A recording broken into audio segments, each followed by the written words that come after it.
You have a story about who you are. Probably something like, I am someone who finds it hard to ask for help. I am someone who shuts down under pressure. I am someone who needs to earn their place in a room. That story feels like a description of a fixed thing, like something your life has revealed about you, confirmed over years, finally and accurately understood. It is not a description, it is a prediction.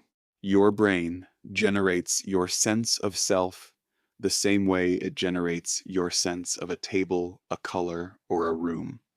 Not discovered, produced, moment to moment. From an ongoing model, it runs to keep you alive and navigating the world. Neuroscientist Anil Seth. The self is not the author of your experience. It is a character in it, and your brain is writing the character continuously, updating the model when it needs to, defending it when something threatens to contradict it. This is not a philosophical position. It is what the neuroscience shows. There are people who lose the self model entirely. They do not notice. There is no one left to notice, which means the thing you assume is doing the noticing right now as you watch this is itself being generated from the same machinery that generates everything else you experience. You have a continuous sense of being someone. It runs beside you, slightly different from you. That shadow is the model, not you. The brain's ongoing prediction of you assembled from every experience it has confirmed, updated when new evidence arrives, running continuously beneath everything you think and feel and choose. Your brain has run that model so many times, confirmed it so thoroughly that it has become the default, the cheapest available prediction of who you are, not because it is accurate, because it is familiar. And familiar is cheaper than checking. The emotions you experience are predictions. The self experiencing them is a prediction too. One level deeper than you thought. Your brain does not just predict that you will feel anxious. It predicts that you are an anxious person.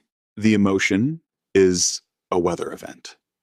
The identity is a climate prediction, both generated by the same mechanism, but one feels temporary and one feels permanent.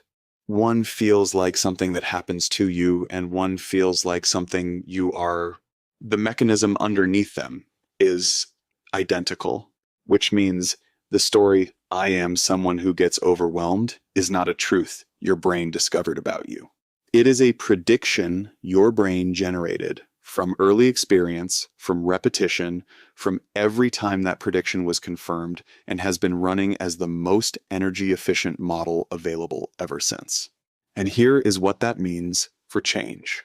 The brain does not experience a challenge to the self-prediction the way it experiences a challenge to a mood. It experiences it the way it experiences a physical threat. When something contradicts the story of who you are, the brain registers this as danger. A moment of genuine courage, someone seeing you differently, acting in a way the self-prediction says you cannot. The same circuitry, the same physical response. This is why change at the level of identity is so much harder than change at the level of behavior. It is not because you are resistant or afraid or not trying hard enough.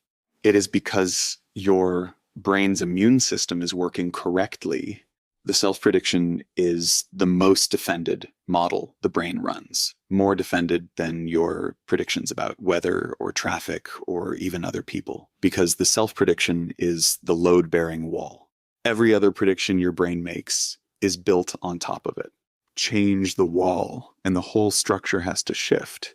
You already know that your anxiety is not the truth about the world.